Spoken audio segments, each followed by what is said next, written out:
Hello friends, स्वागत है आपका मेरे चैनल एंजल वर्ल्ड लाइट में। दोस्तों, आज की कहानी बहुत ज़्यादा इंटरेस्टिंग है, इसे बिल्कुल भी मिस मत कीजिएगा। दोस्तों, आप सभी जानते हैं कि नवरात्रे आने वाले हैं। कई लोग ऐसे होते हैं जो नवरात्रों में व्रत रखते हैं। तो दोस्तों, नवरात्रों पे भी मैं जल्द ही वीडियोस लेके आने वाली हूँ। एक पूरी प्लेलिस्ट में बनाऊंगी और उस प्लेलिस्ट में कम से कम 6-7 वीडियोस में डालने वाली हूँ नवरात्रों के ऊपर। उसके अलावा दोस्तों, आज की कहानी शुरू करने से पहले अपने सब्सक्राइब नहीं किए तो फटाफट से कर दे, ताकि आगे और ही ऐसे जब मैं अच्छी अच्छी स्टोरीज आपके लिए लेके आऊँ तो आप उन्हें देख पाए और उनसे प्रेरित भी हो पाए। तो चलिए दोस्तों, शुरू करते हैं इस कहानी को। एक बार की बात है, एक राजा थे जो कि अपने राज्य में राज करते थे।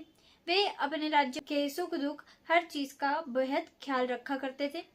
एक दिन उनके मन में एक ख्याल आता है और वे राज दरबार में जाके घोषणा करते हैं कि मेरा जितना भी पूरा राज्य है, उस पूरे राज्य में कोई भी ऐसा व्यक्ति जो कि पूरी सच्चाई और ईमानदारी से अपने जीवन को व्यतीत करता हो, उसे मैं इनाम दूंगा। पूरे राज्य में तो जैसे हलचल ही मच गई थी।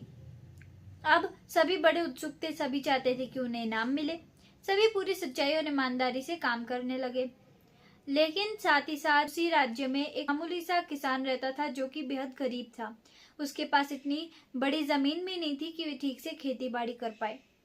लेकिन वे काफी मेहनती, ईमानदार और सच्चाई का साथ देने वाले व्यक्ति थे। हमेशा सच्चाई का रास्ता ही चुनते थे। तो जैसे ही उन्हें राजा जी की इस घोषणा के बारे में पता चलता है, वे सोचते हैं कि अभी फिलहाल तो एक काम करता हूँ कि मैं भी इस चुनौती में हिस्सा लेके देखता हूँ, क्योंकि मैंने अपने जीवन भर सच्चाई का ही साथ दिया है। अब राजा के दरबार में उस किसान को भी बुलाया जाता है। किसान वहां पे जाता है तो राजा उससे पूछते हैं कि मैं कैसे मान लूं कि आप पूरे जीवन भर सच्चाई का ही साथ देते आए हैं। तो जो किसान थे वे कहते हैं कि महाराज, पहली तो बात यह है कि मेरा बर्ताव अपने पड़ोसियों के प्रति हमेशा से ही बहुत अच्छा रहा है, और दूसरी बात, मेरे पास एक बहुत छोटी जमीन है और वो इतनी उपजाऊ भी नहीं है, लेकिन मैं उस पर बहुत मेहनत करता हूँ। और यहाँ तक कि एक दिन तो मेरी जमीन में से एक सोने के सिक्कों से भरा हुआ घड़ा भी निकला था, लेकिन मैंने उसे अपने पास रखने के बजाय उसके असली मालिक को वह घड़ा लौटा दिया। अब राजा सुनते तो थोड़े प्रभावित तो हो रहे थे, साथ ही साथ अब वे बोलते हैं कि तीसरी और आखिरी बात महाराज, एक बार तो मेरे जो पड़ोसी थे, एक अनाज की बोरी भूलवश मेरे पास आ गई थी, लेकिन मैंने झूठ नहीं बोला, मैंने फिर भी सच्चाई का साथ दिया और वे बोरी अपने पड़ोसी को वापस कर दी। इसी तरीके से मैंने हमेशा अपने जीवन भर सच्चाई का ही साथ दिया है। अब राजा उसके पड़ोसी से भी पूछते कि क्या ये सब बातें सच है, तो सारे उसके पड़ोसी कहते हैं हाँ, ये बात तो सच है महाराज, ये ठीक कह रहे हैं, इन्होंने हमेशा सच्चाई का साथ दिया है।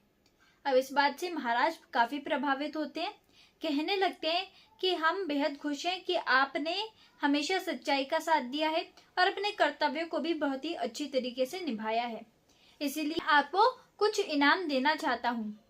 अब वे क्या करते हैं, अपनी शर्त के मुताबिक जो राजा थे वे उन किसान को काफी सारा धन देते हैं और एक अच्छी बड़ी और उपजाऊ जमीन देते हैं खेती करने के लिए, और साथ ही साथ उनके जो राज्य था उसमें एक सम्मानित स्थान भी देते हैं, और कहते हैं कि अब आपने ये बात साबित कर दी है कि आपने ना सिर्फ लफ्जों में बल्कि कर्मों में भी सच्चाई को अपनाया है।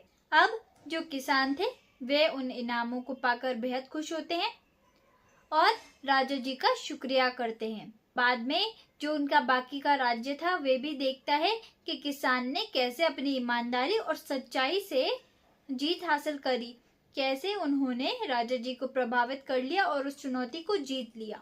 अब दोस्तों, जब राज्य ये पूरी बातें सुनता है तो वे भी, राज्य के काफी सारे लोग ऐसे होते हैं जो उससे भी प्रेरित होते हैं और उस घटना को लेकर वे खुद भी सच्चाई और ईमानदारी से अपना जीवन व्यतीत करने लगते हैं। दोस्तों, इस कहानी से हमें एक बहुत ही अच्छी शिक्षा प्राप्त होती है, और वो ये है कि हमेशा सच्चाई की ही जीत होती है, इसलिए कभी भी सच्चाई का साथ ना छोड़ें। सच्चाई और ईमानदारी से आप चलेंगे तो हमेशा आपको सफलता प्राप्त होगी, और साथ ही साथ सच्चाई का रास्ता चुनना हमेशा फलदायी होता है। यानी कि हमेशा उससे हमें अच्छे परिणाम ही, अच्छे रिजल्ट्स ही मिलते हैं।